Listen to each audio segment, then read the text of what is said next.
আমি আগেই বুঝতে পেরেছিলাম এরা প্রথমে ধরবে বিএনপিকে, তারপর ধরবে জামাতকে, তারপর ধরবে হেফাজতকে। এরা কি চায় এটা বলবো? কি রকম রাষ্ট্র চায়? আমেরিকাতে এক ইহুদি আছে ধনকুব, তার নাম জর্জ সরস।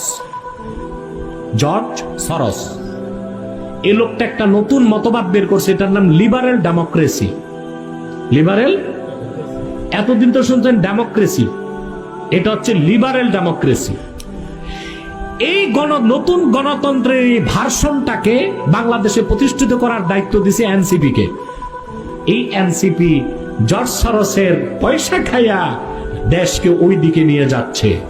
আমি উদাত্ত আহ্বান করছি, যারা ইসলামকে বিশ্বাস করেন, হোক বিএনপি, হোক জামাত, হোক খেলাফত, হোক মজলিস, আগে বাংলাদেশকে বাঁচান।